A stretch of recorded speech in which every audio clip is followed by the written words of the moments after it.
Hello and welcome to my little bookish corner of the internet. My name's Harriet. Today I'm going to be doing my spoiler-filled review for the first book in A Dance with Dragons by George R.R. Martin. And this is Dreams in Dust, so it's the first part.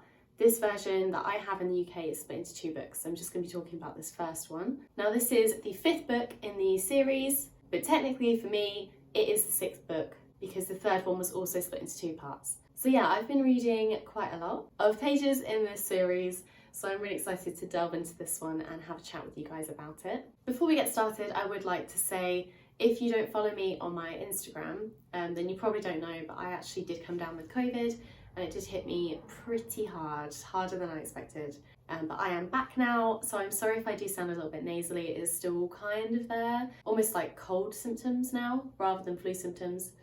So I'm feeling a lot better, but I'm sorry if my voice sounds a bit weird, but I do need to film because I couldn't film while I had COVID.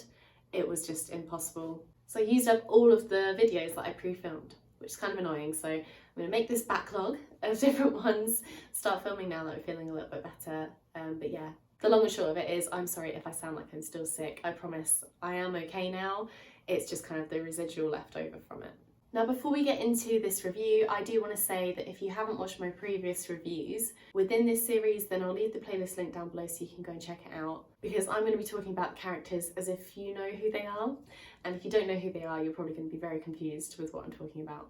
And I'm going to talk about the previous book as well, wrap that up, and then talk about my thoughts about this one. So there definitely will be spoilers ahead, and if you don't want to hear them, please don't watch this video. But yeah, let's get started. Now, as I just mentioned, I'm going to be doing a wrap up of the previous book, and that was A Feast for Crows. This was maybe the biggest one out of all of the books that I've read so far physically. I'll see this last one that I'll talk about as well. If it wasn't in two parts, it probably would have been the biggest.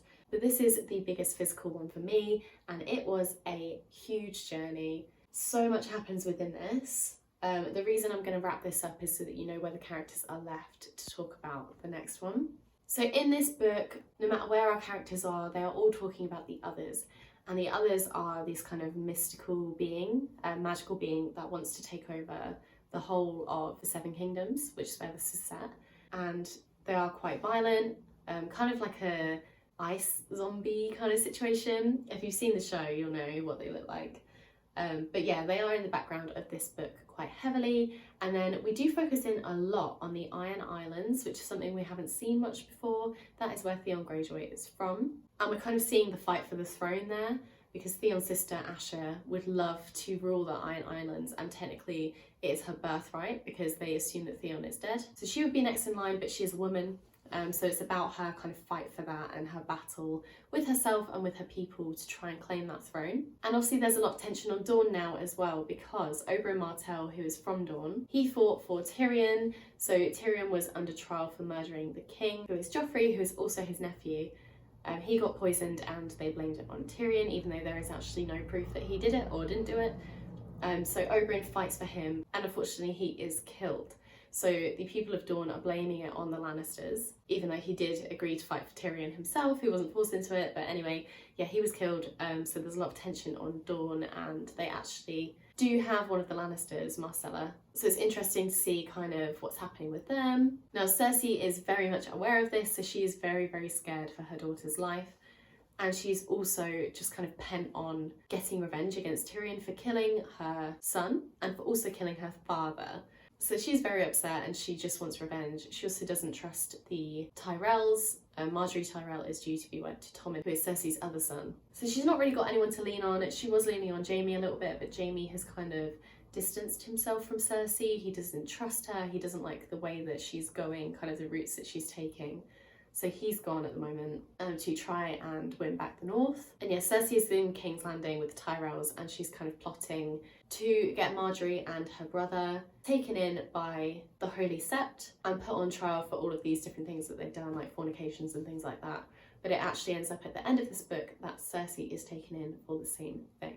So there's a lot of tension there and a lot of drama and plot twists and cliffhangers. So that was really intense. And then we don't really get to see a lot of any other characters. We do get to see a little bit of Lady Stoneheart, who is actually the kind of reincarnation of Lady Catelyn Stark. And the only real time we get to see her is people are talking about her quite a lot within the book, but they don't know who she is. They don't realise that it is actually Catelyn herself. But yeah, she's spoken about quite a lot because she's going around and getting revenge on anyone that was involved in the Red Wedding, which is where her son died. And towards the end of this, Brienne of Tarth, who has been challenged with trying to find the 2 Stark daughters, so Arya and Sansa, she meets Lady Stoneheart, and Lady Stoneheart says that she's a traitor, and unless she agrees to go and kill Jaime Lannister, then Brienne of Tarth will be sentenced to die. And it's just left there, and it's just the biggest cliffhanger ever. And speaking of the 2 Stark sisters, so Sansa at the moment is being kind of kept at the Vale with Littlefinger. She's quite safe there, there's not too much going on with her. It's not like in the series where she is kind of sold to Ramsay Bolton. That doesn't happen in the books, at least it hasn't happened yet. But Littlefinger is actually plotting to gain back Winterfell for Sansa, and then Arya Stark is her sister. She is with the Many-Faced God, and they've actually taken her sight away. That is the last that we see her, is when they take her sight. So yeah, everything is very much up in the air. We don't really get to follow Jon too much in this, and we don't get to follow Daenerys either, which was a little bit disappointing. This is the only one that I haven't given a 5-star rating to. But it was still a really good book. It was just very long. It took me a very long time to read. So that is where the characters are left in this book, and then we move on to the next one, which is A Dance with Dragons, Dreams and Dust. So thankfully, we are following Jon and we are following Daenerys in this, so we do get to see more of those characters that I enjoy reading from the perspective of. And we get to see a lot more from Tyrion as well, because he also wasn't in the previous book. So that was really good. I was very glad about that. But then because we are focusing in on those other characters, I did actually find that I was missing out on the characters that were in the previous book because we don't get to see as much from them. So I think that George R.R. Martin has so many characters to put into these stories that perhaps he was struggling to fit them all into one book, because obviously we can only follow them when they have their chapter, and it can't just be a whole book dedicated to one person. It's all split between all these different people, so he does literally run out of space to write about all these people. And you do sometimes feel like you're kind of missing out on certain characters, and that is a shame. Especially since we do get a couple chapters in here that are following characters we've not really met before. So we're not just following those characters that we know really well and love, we are following different characters as well. And they are very interesting.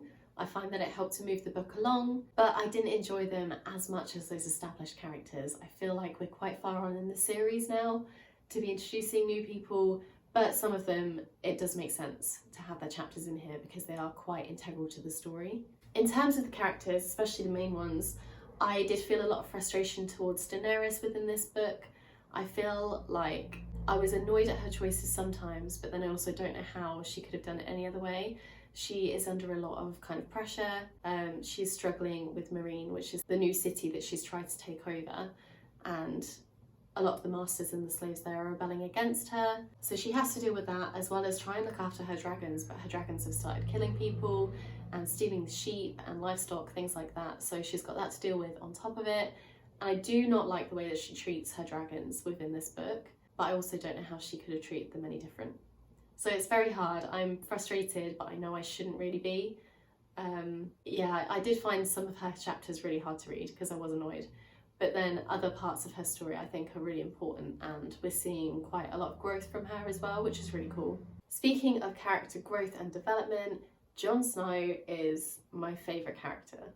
He is just amazing. I do really like reading his chapters, and I feel like he's really growing up and becoming his own person. He's not just the bastard of Winterfell anymore, and that is just so lovely to read. And I think that he's making some amazing choices, but then there are people around him that don't agree with the choices he's making. And while I was reading it, I did kind of know where it was going to lead. I didn't know if it would be in this book or the next book. It is in the next one. Yeah, so I was very worried for him, but I did really enjoy reading his chapters, and I can't believe just how much affection he had for Ygritte.